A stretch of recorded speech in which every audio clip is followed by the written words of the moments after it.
Cikarang Jakarta. Yo Maharani. Kowe pindah ning nggon Kendangan.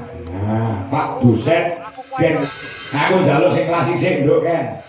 Sip tenan dina iki, Pak. Ngopo sih perkara apa? Mata saya itu jadi melek-melek ini, Pak. Gara-gara lu, Pak. Enek pentol, enek kotaan, enek sego botok, terus enek jeruk, anggur, susu. Nano. Nah, ya.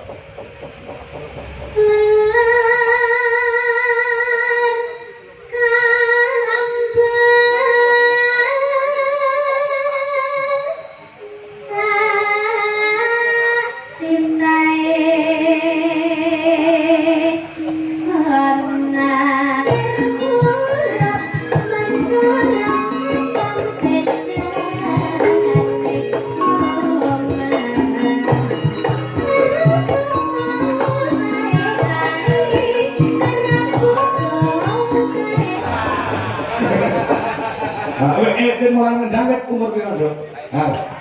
Anu heran. Pegawai kelas 3 SD, Pak. Kelas 3 SD pun enggak. Ayo. Pak Haryono, aja ngopi kok. Golek nek ayo. Piye pendapatmu tentang pengendang wedok siji iki? Iya, ayo. Luar biasa, Mas. Luar. Masa ta, Pak? Heeh.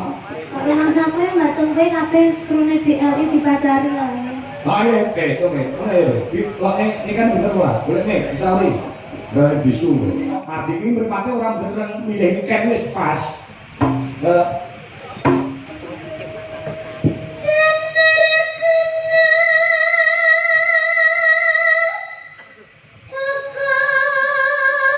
Bayarannya double setanggal 22. Iki mau sak durunge awake dhewe metu ana tari-tariane iki mau jenenge apa? Gambyong Mudatama. Wah, Gambyong Mudatama. Ya. Gambyongnya akeh-akeh ya, Tru. Nah, Maneka Warna. Ana Gambyong PKJT, ana Gambyong Mari Kangen, Gambyong Parianom dan lain sebagainya. Nyatane kaya ngene iki ditrepne ning wayangan kok ya penak. Lah iya. Watone sing dene iki iso oron, Bro. Oron? Heeh. Iso kabeh. Ora mung ketembangan perkara sing klasik, sing modern, ning uga iso nari sesuai dengan alunan kendang. Dadi kendange ganggu yo mega-mega. Oh iya. Dadi kendange anu yo penak ngono jogetane iki luwes, gandes merakake. Ha iya. Ini membuktikan bahwasanya Sinden Dwi Jolaras Indonesia ini siap tempur. Ya, dijak piye baik iso, dijak model garapan piye baik iso. Ya. Kula iki PR kanca-kanca iki yo ditagih lawan guruku. Pak Eko Mugiono ing wonten ing Cikarang Jakarta. Tuk tanggal 22 lagu apa jenenge Lenjer Kuning kudu apa? Ya. Lah iya ta, ngomong di KPR basa lagu-lagu lek kanca-kanca iki kaya ngono ki apa ta gaweane to panganane to. Oh, ngono ya. Mas Gareng, apa to isih Ngabyantara sowan. Ana drame penjenengane Bapak Sugianto. Pak RT, uga Bu Yayu ngerancang wonten Mantingan Kabupaten Ngawi. Oh, sing dituju ya awake dhewe, Bro. Oh, ngono.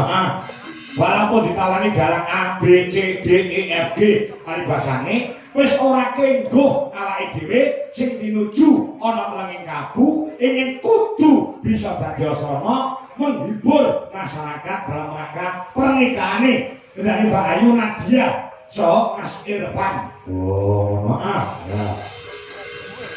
Matur sembah nuwun peparingipun rejeki panjenengan Pak Sugianto saha Ibu Yayu. Lumantar panjenengan ingkang sampun maring rejeki ingkang dipun maringaken dhateng kula sumrambahipun lumintu dhateng para kanca-kanca Dwi Jolaras Indonesia. Ya. Sida bayang bakal nipun kali ya. Ora. padake dalam tipis sesuk tetep bayaran aja kendu. Ngono ya. Kemangsane nek wayahe bayar iki yo bayar. Ngono ya. Ora kena duwe wis dilunasi duwe tindak sik iku kasane tinggal dilanggang colong jupuk yo ora kena. Ya. Colong mlayu ya heeh. Ora tanggung jawab. Ya. Yo iki saling grise legah. Terus fotoku si legit ya si legah. Ya. Kalau pandemen budaya ya sih akeh sing do parinarak lho kayak ibu-ibu sing do lenggah ya sak ngono kae cek do keblat mirsani keblat ing atase biasane nek wis ngancik jam 2 gek wanci goro-goro iki sing nonton wis entek resik ning nyatane bengi iki isih komplit isih keblat sing do umon kula kanca-kanca awake dhewe dikancani meneh kanca-kanca duwe Jelas Indonesia tepuk tangan buat para penonton yang masih lenggah masih hadir pada malam hari ini. Saya kowe iki aja kegedensi ta. Ngopo? Sebab apa penonton kok jek komplit nganti gara-gara nonton wayang delok nikan. Kumasane delok dapurmu. Iya. Ya. Coba sih. Mau sore mau rong sempat atone sing klasik-klasik, Bro. Heeh. Ya. Pola calon mangsa sing mirsani nganti ngancik goro-goro iki para mini sepuh. Mula disuguh lagon sing berbau klasik. Ngono. Ya. Sing kembang sapa? Anak wedok. Sapa? Ini kan Salindrino. Apa rumangsamu? Iki kan Salindri sing diapali mung lagu-lagu sing dangdut campursari. Oh tidak. Ora. Lagu-lagu klasik ya oke, lagu klasik-klasik ya dipangan, Bro. Ning aku njaluk utawa request apa? Sing ngendang pengendang wedok ya ki Mbak Angelia Maharani. Oh iya. Wedok ya sing ngendang. Aku marahi dititipi duit. Oh, ngono. Saka panjenengane Ibu Lis Maksum yang mapan online Den Haag Belanda. Oh, ngono. Ora karo yane iki mung patek isuk, Bro. Oh iya, mergo wektune iki jarake beda antara kene karo Londo. Oh iya. Ya. Yo, Maharani. Kowe pindah ning nggon kendangan. Nah, Pak dosen Den Leren Sawatara. Nah. Ya. Aku njaluk sing klasik sik nduk kan. Niken Salindri iki pancen awake dhewe dispesialke yo, Bro. Heeh. Biasane nek melu jalan liyane no bar mingguan kuwi langsung mulai terus. Heeh. Nek untuk awake dhewe dan Wijolaras Indonesia dhek gelem nganti rampunge goro-goro. Ini adalah hal yang sangat luar biasa katresnane Niken Salindri yang kanca-kanca Wijolaras Indonesia. Saya ngono. Ketemu nek karo Niken kapan? Jane tanggal 29 ning Niken ra iso. Oh, Niken ra iso. 29 heeh. Terus diundur tanggal 30 terus. Wah iya ya. Terus mengko ketemu Niken meneh tanggal 9 Desember. Wah iya ana ning Kediri. Heeh, ning Kediri. Ya. Ya Dok Ken. Selamat pagi, Jayu. Pagi, Pak. Ya, wis ngantuk kok. Oh, saya karo ibu kok ngerumpi ngomongnya apa? Napa? Ngomongnya apa? Ngomongnya iki lho, Pak. Mas kalau panitia izin sip tenan dina iki, Pak. Ngapa sih perkara apa? Mata saya itu jadi melek-melek ini, Pak. Gara-gara lho, Pak. Nenek pentol, nenek kotaan, nenek sego botok, terus nenek jeruk, anggur, susu. Terus diparingi kerupuk, terus jangan lengkap Pak sajane Pak. Nah, kuwi sing jenenge gupuh lungguh karo suguh iki ditindakne karo jenenge Pak Dianto Pite. Terima kasih ya untuk Pak Dianto. Mohon dalam rangka panganan, ngombe, konsumsi rokok Minggu ngomongin awake dhewe iki entek oke banget lho, Ben. Nggih, terus Monggo nalika jaman ngejo bapak, ora diperhitungkan. Lah, sakupamane sesuk bar wayangan, aku ditimbali karo Pak Gianto, Mas Kakok, iki ganti wayangane rampung, nuwun sewu nggo itung-itungan malih. Niki nggih pokoke kanca sampeyan sing cacah wonten 50 sementen, nggih wedang sementen, mangan sementen, jajan sementen, nuwun sewu duwite panjenengan kula suda sementen, nggih konsumsi. Ngono iki lek tegel ora apa-apa lho kan ngono kuwi. Lah tegel ora apa-apa. lah kosong nggih ngoten Pak. Ya ora. Mergo apa? Kendane Pak Gianto nglunggoni dadi wong Jawa. Jawa, wong Jawa iki nek ketekan dayoh, kupuh lungguh karo suguh, iya ta? Terus Heeh. Ora okak bakale. kebak. Ya, ya. Aja nanti wong Jawa kalau perhitungan kayak wong Cina ya kan. Betul, betul, betul. Wong Jawa aja ninggalke Jawane ngene. Anu bang apa, Dok? Apa Pak? Anu bang apa? Jenengan sering apa Pak? Lah ular kambang iso. Ya, jineman iso. Iso ta? Apa to jenenge? Nah, ya pengendane Pak Kangko Wedok. Nggih. Nah, iki menjane Pak Dalang Simon, Nggih. Sragen. Kelingan karo Pak Simon to? Kula Lho, Pak Dijo karo Pak Simon. kasih mali. Kowe tak apusi lho. Pak Simon. Oh, jenengan ta Pak? Ah. Nggih Pak. Nah, Pak Simon kuwi dalang ning Sragen, kowe tak apusi sing dalang aku, Nduk, jebule sing dalang Pak Simon. Ya coba. Jineman apa, Nduk? Ular kambang. Jenengan ular kambang. Ular kambang, bocah ulure kaya ngono. Siap ya. Nah, ngene apik, iki ana dhuwit 200 saka bulis masuk Look Angel ya. Ya. Ya, Nduk. Ken, ularmu kaya apa?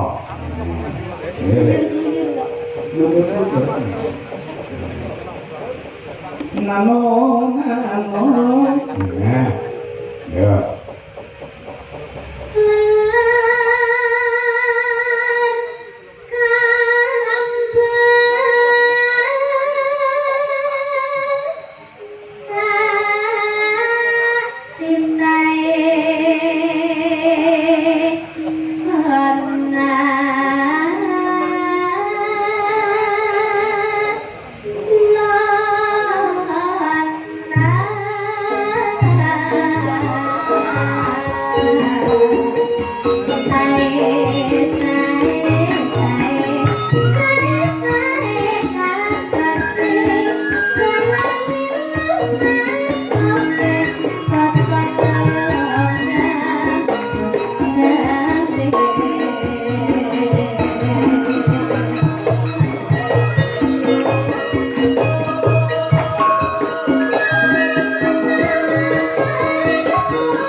Tembangane barang yo bakoh yo rasa, yo kan.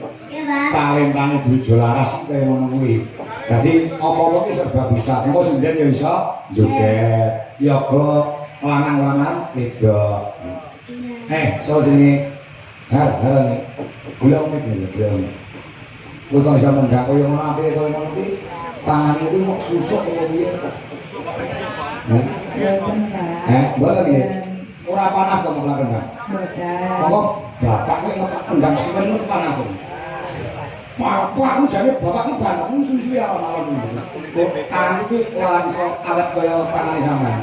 Beda lek ngeplak bokonge buduwi beda. Ayo, ya ini wis tani. Ayo, ya ini wis masak. Ayo, ya ini wis cetek geni. Lah iki ora tuaku. Mulai ngendang wit umur piro, Nduk? Hari ono. Anu haran. Kalau kelas 3 SD, Pak. Kelas 3 SD pun ngendang. Ayo. Ayo ono. Aja ngopi kok. Golek ayo. Piye pendapatmu tentang pengendang wedok siji iki? Iya, ayo. Luar biasa, Mas. Luar biasa nih, berarti ngono apa? Nggih biasa di luar. Tegesane kok teng jaba niku sinau kendang niku wau ngoten. Awak dhewe selaku dadi wong tuwek-tuwek marep ya, Pak ya. Marep no kan tundungane. Gimana piye? Nggih muga-muga cita-citanipun saged tercapai ngoten. Cita-citane apa to? Ingin apa to? Rabi niki, rabi. Boten. Oh, boten ta. Boten. Saiki wis kuliah wis lulus lho, Mbak. Dereng semester 7, Pak. Oh, semester 7. Pitu muga-muga untuk pitulungan Gusti. Anu dititipne Pak Don iki mawon titipne. Ditene piye maksudnya? Maksudnya nggih kersane dipun didik kersane lari menika saged tercapai menapa cita-citanipun. Wong dosene karo Pak Dodo kuwi ya. Nggih. Dosene wis ndang ya. Nggih, Pak. Pak Dodo kuwi lek nang kelasmu lek mulangno galak wae. Galak banget, Pak. Oh, galake piye? Anu, Pak. Nggih, Pak, ulatane mboten penak, Pak. Oh. Kuwi berarti kau omah kerah karo bojone. Mboten ngertos juga. Mulai ngajari ngendang, kamu sih ngajari ngendang ya Pak Dodo piro? Nggih, Pak. Boleh ngajari ngendang kok mburi kok ngarep. Je. Halo. Nek ngajari ngendang kok mburimu kok ngarepmu. Ditakoni tenang kok. Pak Dodo kan saged bolak-balik. Saged bola-balik berarti kok ngarepmu. Oh. Oh, Pak Dodo ki bola-balik gelem lho, Pak. Maksudnya kendangnya nih. Lah iya kendange. Nggih. Lah iya, lah rumah kamu apa? Nggih, boten. Yo boten piye lho aku ngomongnya kendang kok mau. Sing pikirane kotor ki awakmu kuwi aku ngomong kendang lho. Nggih, Pak. Ampun. Nah, iya. Kerasan yo melu dijual sing Indonesia. Nggih, Pak. Alhamdulillah. Sama bareng bis Amor Yoko mau bareng Heris Amor ya. Dari bis, Pak. Bareng bis. Kok ora bareng Heris nopo? Heris iki gone wong wedok-wedok, lha malah bareng Heris wong lanang-lanang. Dicutat niku, Mbak, ini lho, Pak. Oh, dicutat. Oh, lek ngono iki lek segaman ora laki sinden kalah saingan yo ngono kuwi model. Iya. Saya Pak Yan nggih. Saya pe. Sampeyan aja omong ya. Anu saya pe. Saya iki kok. Saya itu rapi. Bapak. Ayo bareng ayo kan. Jangan apa-apa. Saliyane ngendang sing mau kuasai apa? Har. Saliyane ngendang. Ya Ibuna. Dalang sak mboten. Dalang salah. Dereng, Pak, dereng belajar. Suluk-sulukno iso. Boten, Pak. Terus sekali-kali kita mau sulukmu. Jadi iso kabeh dipelajari kabeh bagaimana mau kita Pak. Ya. Ya. Coba ya guyu memang coba ya. Ya, pacare coba iki lho sing bener ya. Bener. Masa Pak. Heeh. Rumah sampe Mbak Tumpe kabeh krune DLI dipacari lho. Iya, coba. Mana ya? Ini kan bener Pak. Boleh nih, Sauri. Dari bisu. Boten dik gosip. Oh, masih. Wis terangno karo Adi to. Jadi abdi, jadi kowe iki turange compenge jarene ngono. Iya. Orang-orang kali apa-apa. Air. Meskipun kamu tidak bersamaku, kamu memilih bersamanya. Terima kasih kamu sudah pernah di atasku. Apa maksudnya gitu? Iya. Kamu ya. Di atas doaku. Aku memang maksudnya kok. Di atas doaku. Di atas doamu. Nek kowe ora keloro atimu to, mergo apa? Adi iki mripate ora bener milih ikan wis pas.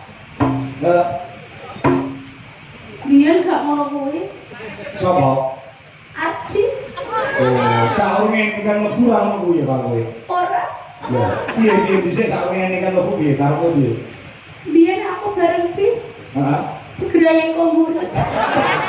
Iya toh mas. Aduh. Mana? Ya, bila kapan bila?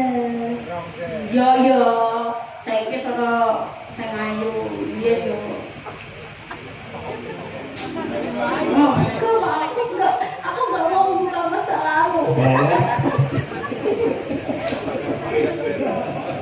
Ya, mana itu ya.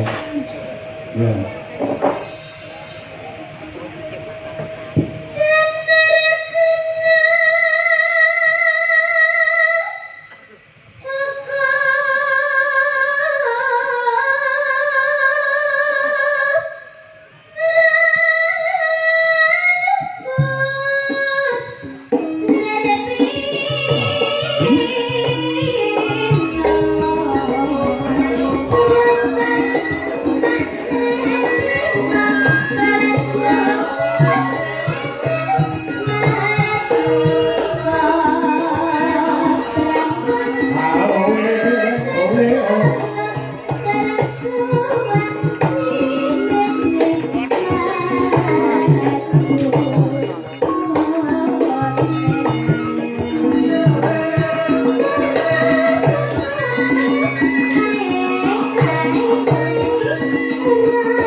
Kanca-kanca tepuk tangan buat Bu Angelia Maharani. Aneh-aneh ya dong kanca-kancane awake dhewe. Aneh-aneh. Kok ndelalah ya, Bro? Ndelalah piye? Awake dhewe dhisik iki ya duwe pembonan penerus wedok ya duwe dhisik. Oh, heeh. Terus Bu saiki nyambi parani ganti Angelia. Wah, iya. Heeh. Kowe isi Surakarta ki ora bakal kelangan sumber-sumber utawa bibit-bibit unggul. Oh, heeh. Ayo gede, nduk, lecit. Wah, lagi. Nah.